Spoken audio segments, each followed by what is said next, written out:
क्या आपने कभी सोचकर देखा है कि जितनी लगन और मेहनत से आप आपस में काम करते हैं, इसी मेहनत और लगन से अगर कोई और आपका काम करने लगे, वो भी कम सैलरी पर, तो क्या आपकी कंपनी आपको रखेगी या नहीं? और अगर आपकी जगह लेने वाला कोई इंसान नहीं बल्कि कोई कंप्यूटर हो जिसकी ना बेवजह की डिमांड्स हैं, ना इमोशंस, ना वो थकता है, ना छुट्टी करता है, तो यकीनन हम में से अक्सर लोग अब इनसेफ महसूस करने लगेंगे। पर ये कोई मन घड़त ख्याल नहीं, बल्कि वो वक्त असल में आ चुका है। और ये कहना है जेफरी हिंटन का, जिन्हें एआई के गॉडफादर का लक़ब भी मिल चुका है। आर्टिफिशियल इंटेलिजेंस या फिर एआई को पिछले कुछ सालों से मेन स्ट्रीम मीडिया पर बहुत शोहरत मिल रही है, लेकिन उसका असल आइडिया कई दहाइयों पुराना है।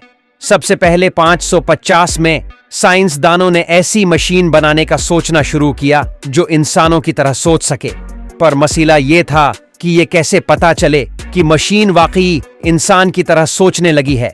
फेमस मैथमेटिशियन और कंप्यूटर साइंसदान एलन ट्यूरिंग ने 1950 में ट्यूरिंग टेस्ट प्रपोज किया था।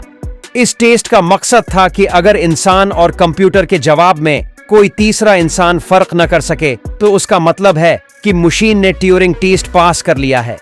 तब से लेकर इस आर्टिफिशियल इंटेलिजेंस पर काम होता रहा, लेकिन अगली कई दहाइयों तक ट्यूरिंग टेस्ट कभी पास न हो सका। लेकिन फिर 2014 में आखिरकार ट्यूरिंग टेस्ट पहली बार एक चैटबॉट ने पास किया। रॉयल सोसाइटी लंदन में होने वाला यह टेस्ट जजेस के सामने हुआ।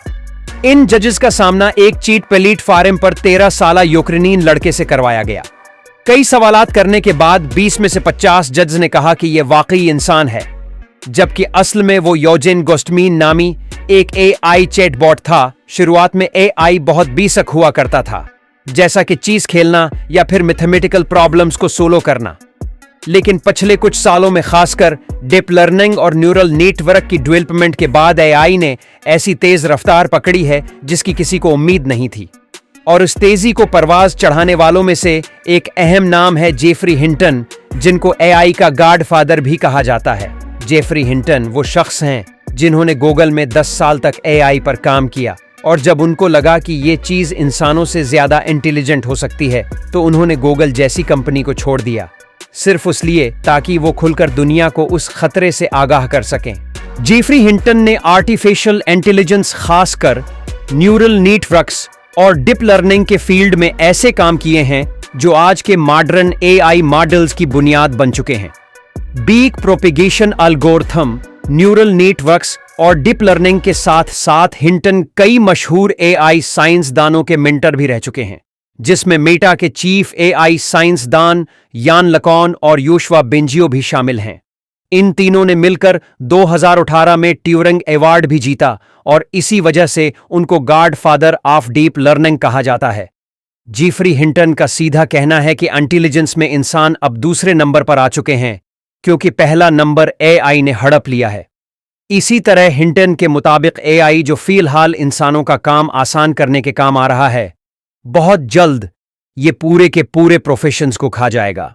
हिंटन ने एक इंटरव्यू में इन जॉब्स की लिस्ट बताई है जिन्हें एआई इतनी आसानी से टेक ओवर नहीं कर पाएगा। पर पहले जानते हैं इन जॉब्स के बारे में जो एआई के गॉडफादर के मुताबिक इन करीब आर्टिफिशियल इंटेलिजेंस की निगाह होने वाली हैं। पहला नंबर है कस्टमर सपोर्ट एजेंट्स का। हिंटन के मुताबिक एआई का सबसे पहला शिकार सपोर्ट एजेंट्स होंगे। क्या आपको मालूम है कि मोबाइल ऑपरेटर्स और बिनेक्स में ज्यादातर कॉल सेंटर स्टाफ को अभी से ही एआई ने रिप्लेस कर दिया है, और शायद अनकरीब कॉल सेंटर्स के एजेंट्स हिस्ट्री बन चुके होंगे। क्लारना, जो कि एक ऑनलाइन पेमेंट वेबसाइट है, उसके सीईओ ने पिछले साल कहा था कि एक एआई चैटबॉट हमारे 1000 एजेंट्स के बराबर काम कर रहा है। नंबर 2, कुछ उर्सा पहले तक लगता था कि अदालत और लीगल मामलात में एआई का घुसना इतना आसान नहीं होगा, लेकिन अब लीगल असिस्टेंट्स और जूनियर लॉयर्स का प्रोफेशन खतरे में पड़ चुका है। जेफरी हिंटन बताते हैं कि एआई अब लीगल कॉन्ट्रैक्ट्स लिख सकता है, कोर्ट केसेस समराइज कर सकता है, और लीगल रिसर्च तो 10 गुना तेजी से भी कर सकता है। हार्वी एआई और GPT-4 जैसे टूल्स आज ग्लोबल लॉ फर्मों में इस्तेमाल हो रहे हैं। जहां एक जूनियर लॉयर को केस हिस्ट्री लाइन अप में 3 दिन लगते थे, वहीं एआई यही काम 30 सेकेंड्स में कर देता है, वो भी तमाम रेफरेंसेस और पास्ट में हुए फैसलों को नजर में रखते हुए। ये सिर्फ वक्त बचाने की बात नहीं, बल्कि एआई अब ज्यादा एक्यूरेट, इनबाइसेड और हर लीगल डेटाबेस तक रसाई रखता है। यही वजह है कि ला फर्मों अब जूनियर लायर्स को हायर करने से कुतरा रही हैं। नंबर 3, आज से पहले लिखने वाला काम हमेशा क्रिएटिव समझा जाता था, लेकिन अब एआई की क्रिएटिविटी के आगे सब ढेर होता दिख रहा है। Writers, copy editors, content creators और ब्लॉगर्स, ये सब एआई की निगाह होने वाले हैं। यहां तक कि एआई ने खुद गूगल की प्रोडक्ट्स को भी काफी नुकसान पहुंचाया है। blogspot.com गूगल का एक फेमस ब्लॉगिंग प्लेटफॉर्म था, जहां ब्लॉगर्स आर्टिकल पब्लिश करते थे, लेकिन पिछले चंद सालों में इस वेबसाइट की ट्रैफिक में खातिर ख्वाह कमी देखी गई है। हिंटन का कहना है कि प्रॉम्प्ट इंजीनियर्स अब नए राइटर्स होंगे जो एआई को सही प्रॉम्प्ट्स देते हैं, बाकी काम एआई करता है। फ्रीलांस कंटेंट क्रिएटर्स जो फ्रीलांस करते थे, उनका फ्यूचर इंतहाई खतरे में है। नंबर 4, हिंटन ने एक और दिल दहला देने वाली बात की। नए ग्रेजुएट्स को जॉब नहीं मिल रही, उसलिए नहीं कि वो टैलेंटेड नहीं हैं, बल्कि अब एआई ऑलरेडी वही काम कर रहा है। वो रोल्स जो पहले फ्रेशर्स के लिए रेजरो थे, जैसे data entry, customer onboarding, email reply या डॉक्यूमेंट वेरिफिकेशन, वो सब एआई के बोट्स हैंडल कर रहे हैं। ये एक साइलेंट क्राइसिस है जिसका कोई ओपन सॉल्यूशन नहीं। डिग्री लेना आसान है, लेकिन जॉब मिलना मुश्किल होता जा रहा है। 5वां प्रोफेशन है सॉफ्टवेयर डेवलपर्स। एक वक्त में ये कैरियर फ्यूचर प्रूफ माना जाता था, लेकिन हिंटन कहते हैं कि एआई अब सॉफ्टवेयर भी डेवलप कर रहा है।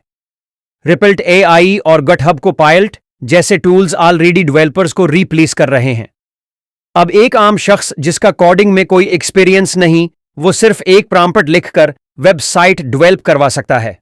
फिलहाल डेवलपर्स का रोल सिर्फ डीबगंग तक महदूद रह गया है। हिंटन का कहना है कि जब एआई अपना खुद का कोड मॉडिफाई करने लगेगा, तो समझ जाओ कि ह्यूमन डेवलपर्स का रोल खत्म होने वाला है। नंबर 6, हिंटन ने अपनी भतीजी का जिक्र किया कि वो हेल्थ सर्विस में कंप्लेंट लेटर्स लिखती थी। पहले वो कंप्लेंट को समझकर 25 मिनट में रिस्पांस लिखती थी, लेकिन अब वो एआई टूल में स्कैन करती है और 5 मिनट में परफेक्ट रिस्पांस मिल जाता है। यानी जो काम पहले 5 लोग करते थे, वो अब एक इंसान और एआई दोनों मिलकर कर लेते हैं। आने वाले 5 से 10 सालों में उन पर भी असर हो सकता है। वो लोग जो सोच रहे हैं कि ह्यूमन और एआई मिल के काम करें तो जॉब्स सेफ हो जाएंगी, उनके लिए भी एक वार्निंग है। हिंटन कहते हैं कि यह सिर्फ एक ट्रांजिशनल फेज है। अभी एक आदमी और एक एआई मिलके काम करते हैं, लेकिन कल एआई वो काम अकेला करेगा और फिर उस आदमी की जरूरत नहीं पड़ेगी। अब आखिर करना क्या चाहिए? आपके पास 2 रास्ते हैं, या तो अंगूर करो और उस दिन का इंतजार करो कंपनी आपको निकाल देगी, या फिर किसी को अभी से ही प्रिपेयर रहना होगा। शकल सेट बदलनी होंगी, ऐसी शक्लें सीखनी होंगी जिनको एआई आसानी से टेक ओवर नहीं कर सकता। इंटरव्यू में जब हिंटन से पूछा गया कि आप एआई टेक ओवर के दौर में लोगों को क्या कैरियर एडवाइस करेंगे, तो बगैर कुछ सोचे उन्होंने कहा, प्लम्बिंग। ये वाकई काफी अजीब बात है कि एआई का गॉडफादर ऐसे मशूरे दे रहा है, पर असल में वो अच्छी तरह जानते हैं कि एआई की कमजोरी क्या है। हिंटन के मुताबिक हर वो फील्ड जिसमें इंसानी हाथों का इस्तेमाल होता है, वहां एआई आसानी से नहीं घुस सकता। मिसलन plumbers, electricians, construction workers, mechanics, technicians, welders, carpenters, security guards और थेरापिस्ट्स। इनमें एआई या रोबोट्स का काम करना इतना आसान नहीं होगा।